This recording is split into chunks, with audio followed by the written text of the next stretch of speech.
आसतु आज आम easy process रे बनैबा पनीर चिली रेसिपी। मुझे ये 250 ग्राम रो पनीर,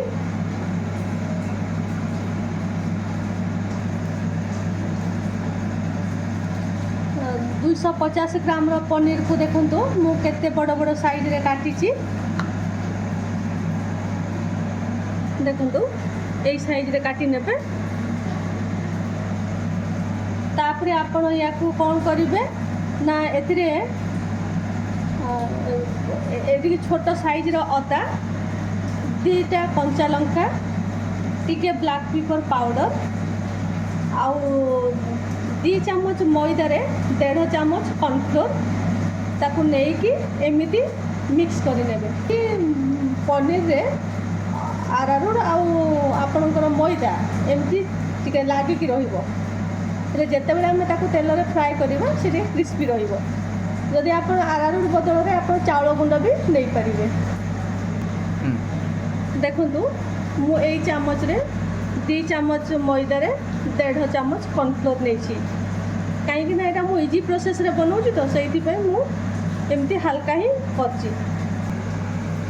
देखु मुझे एमती मिक्स करके 10 मिनट रखी थी। एबे वर्तमान कड़े तेल गरम हो गलानी। ताकू एमती मीडियम फ्लेम रे तेल गरम हो गला पर एमती मीडियम फ्लेम रे ताकू गोटी गोटी पकेइबा आ ताकू फ्राई करि नेबा। जे पर्यंत गोल्डन ब्राउन न हो पर्यंत से पर्यंत ताकू आपण काढिबे नाही। पनीर चिली रो ग्रेवी बनेबे। पनीर चिली रो ग्रेवी बनेला बेलको मुझे अदा देखी प्रथम रे सेतिकी अदा पकेइची, 2टा कंचा लंका पकेइची। तापरे अदा कंचा लंका फ्राए हो गला परे तापरे आपण कैप्सिकम को पके देबे। कैप्सिकम पकेबे ताकू टिके हल्का फ्राए कर देबे।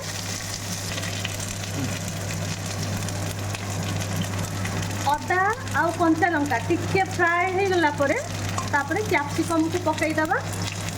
कैप्सिकम को टिके हल्का फ्राए कर देबे। कर सारला परे सेथरे टिके हल्का लूण तापरे आमे सॉस को पकेइबा। टिके हल्का लूण पकेइ देबे। कहीं ना सॉस रे भी लूण भाग थाए सेति पई जस्ट हल्का टिके लूण पकेइबा। कैप्सिकम टिके हल्का फ्राए हो गलानी। देखंतु वर्तमान आम सॉस पकेइबा। मु एथिरे नहीं 2 चामच टमाटो सॉस, 1 चामच आपण नेबे chilli sauce, green chilli sauce, आउ 1/2 चामच नेबे आपण सोया सॉस।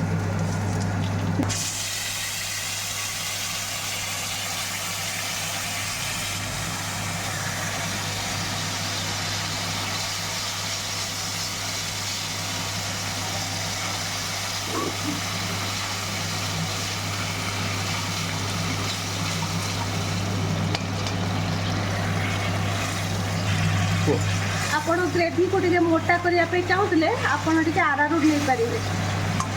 आदि आपण मुझे बिना पियाज रसुण रे तैयारी करुँगी। जदि आप पियाज रसुण रे तैयारी करेंगे ताहले आपण पनीर चिली मसला पड़ी ताकू यूज करेंगे।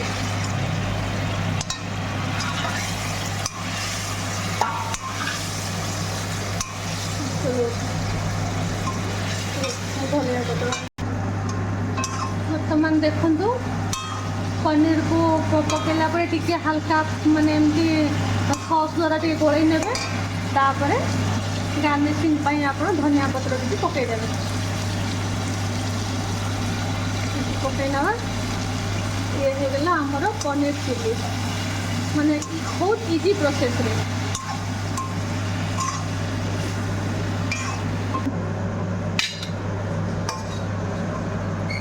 पनीर चिली हो गला हमर रेडी।